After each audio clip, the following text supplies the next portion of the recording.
team that last week, I guess it sounds like you guys knew early in the week that you guys would have to make some changes, personnel-wise to adapt to what you had. Absolutely. How did the guys handle that? Jakai, it sounds like he hadn't played outside in a long time, and just how did they handle that part of just preparation? Good thing about it, we had some guys with some familiarity, like it wasn't like new for him. Jakai had done it before, Tron had done it before, our tight ends had been featured, so it was just more adjusting to more reps at a different position, but they knew what to do. It was just getting the reps at it again, kind of reminding yourself of it. So once they settled, but I thought, guys stepped up when we needed them to step up, and and as the game went, I think as we figured out better how they were attacking us on defense, guys were able to showcase their ability.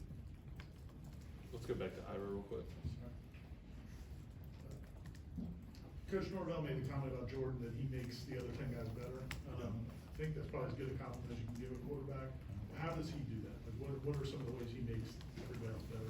First of all, is just distributing the ball. I mean, he's not a favorite target type of quarterback. I mean, he's gonna give whatever the defense is dictating, and he trusts the guys around him. We know who our good players are. We design things to make sure they get the ball, but when defense is being strategic and taken away, he's not a forced quarterback. And he knows how to avoid negatives and bad situations. Even on some plays, a sack isn't a bad play because it can be a lot worse. So I think his poise and calmness and able to take what the defense is giving him keeps everybody around him happy, because when a guy knows that he's open or he knows the coverage is dictating, he anticipates getting the ball. And if you have a quarterback that's not doing that, that's forcing it into a person, you can get into some trouble. So our guys have a lot of trust in him, and he shows he can get the ball where it needs to go. Chris? Cash down situation, short yardage. Oh, yeah. Is there a common theme on why that's been a little bit of an obstacle, especially against Pitt? Or do you just believe it was one game off? No, I mean, a couple of runs. I know I talked to Trey. He would like to have one of them back, the fourth down. When, he wanted to get that one back. He thought he could have made a different cut. We got to be cleaner on execution. I thought Jordan did a good job on the sneak to get us in. Just different situations. On one of them, I think we took one. I can't remember the exact one, but no, I think Pitt did a good job of, they fired those gaps. We had a plan with Darius on one where we were going to be able, we thought we were going to play tight 3 techniques, and we were going to be able to knock the 3 techniques out. We played a little loose, and they were firing those inside linebackers, which caused, using that technique is not good for that. So once we adjusted it, and because he missed the first one, it was actually 1st and 10, it wasn't show yards, but it would have been the same situation. We had to adjust the technique that we were using on the backside of zone combos, where we couldn't gallop it like we thought. We had to go more zone style. So I think once we got adjusted and calmed, and it got better. But that was the only one I thought, we probably could have had that one back, was that one.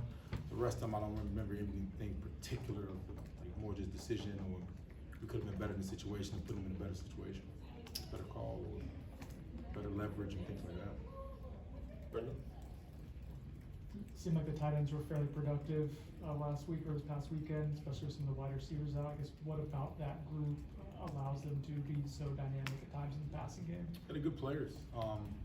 They get a lot more of the single coverages. A lot of people don't double the tight ends. We got 3. I would venture to say it's not many people that have 3 tight ends with the receptions. We got some guys that can go do it with Cal, Jaheim, and Mark Easton, so we can interchange those guys. So I think it's a value of having 3 and possibly more in our offense that we can utilize and find advantage points too. But those guys got a good skill set. They got good ball skills. They can run, they can block, they can catch. So it's just, whoever's in can give us whatever we need. But that's a very talented group, and it's very deep. Jordan? Coach, you guys had an even 37 runs and 37 passes. How important is it for the offense to be balanced and to be two-dimensional? Yeah, I mean, we're very intentional on styles of attack. And I'm not saying we're up there saying we're going to have that. It's not going to be that exact. We're going to do whatever we got to do to win the game. But it's good because it can keep the defense off balance. If we can find success in both, that keeps them enough where they can't overload the box and they can't play deep coverage in the pass, and we got to pick our shots. But as long as we can have some unique balances, it keeps the defense off balance where we can attack where they're not. I think that's what we really want to be. We want to say if they're loading the box, we got to be able to throw it. If they're not loading the box, we got to be able to run it. And then when you can't do one of those, if they're giving you a light box and you still can't run the ball, that's when you get in trouble.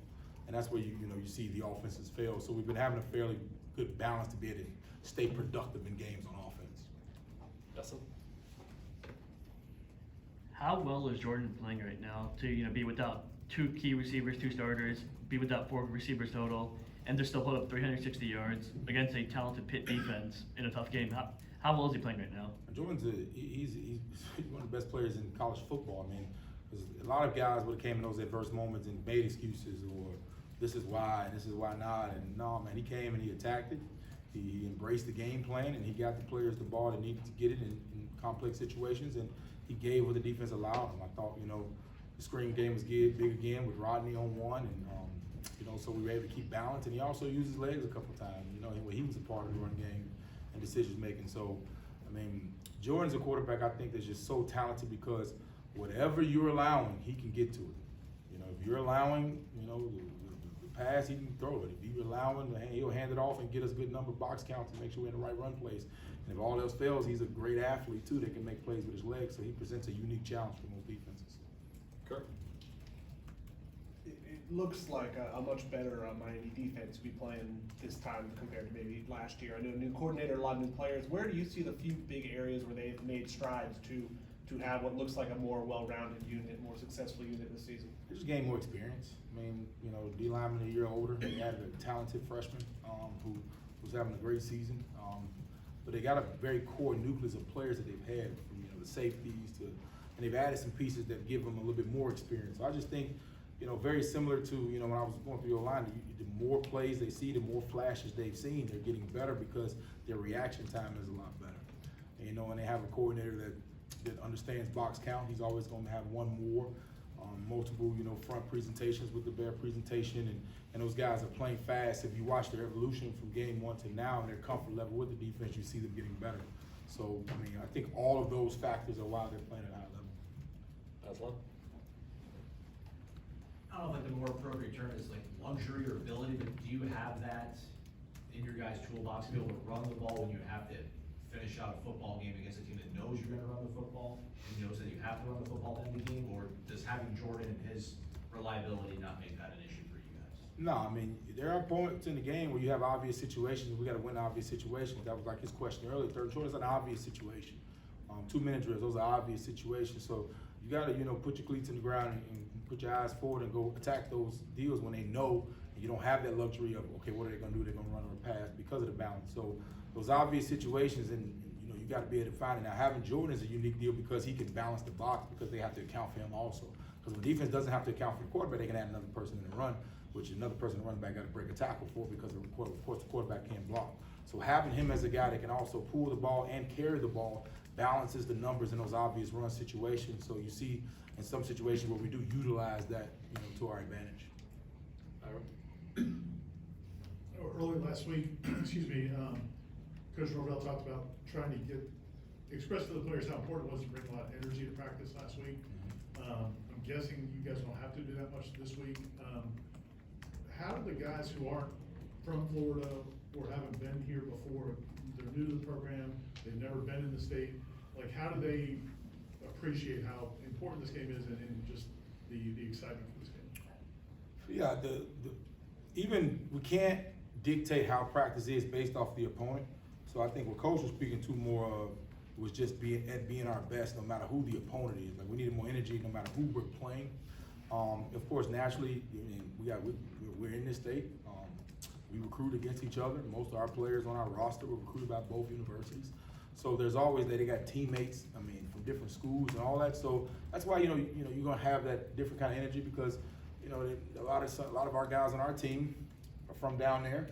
A lot of our, so the parents come up, there's a history. Some of the family members went to both institutions. So you're always gonna have that pick me up when you have a local, close game. So, I mean, especially inside the state. So I think naturally you'll have that.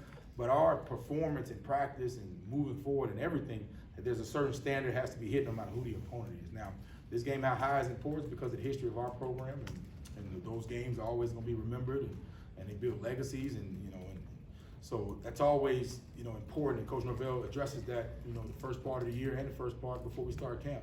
So it is an emphasis put on this game of how important it is to our program, but at the end of the day, we gotta, no matter, it's not like you could pick it up and go harder this week. If we haven't prepared all the days before this point, it's just words, it's not action. So hopefully our preparation and our lessons and our, adverse moments have brought us to this point where we've seen the lessons and learned and gotten better, and as coaches and players, we're able to go apply those lessons in games like this. Jordan? Coach, can you talk about the offensive line rotation from this past weekend? It seemed like Les and KJ played about half the snaps than the starters did, while Trey B played the entire game. Yep. You know, I think that's just how it unfolded this game, to be honest. You know, we went with Darius early because of his experience, because we knew, given respect to Pat's head coach and defensive coordinator, they were gonna have a couple of wrinkles, and they did. You know, they were bringing the inside pressure. They gave us a problem with the GT counter. So they had some things that early, you know, I went with the experience of guys that have been out there, and so they can kind of sort it out and kind of get the bearings done. So when they come to the sideline, I could present them how they're attacking us. And once those other guys are getting the information, the rotation happens a lot smoother. So I think we went with those guys because of the matchup and experience, and JB's got a lot better. I mean, he has really improved and used the season to, you know, step up his game. And that's why, you know, earlier I had no worries, because as much as those flash and experience he gained at playing this level, I knew he was going to be a dominant player, and he had a lot of upside. So he still has a long way to go, but I'm pleased with his progress, and he earned the right to be out there the whole time. We'll go to Ira for one last one.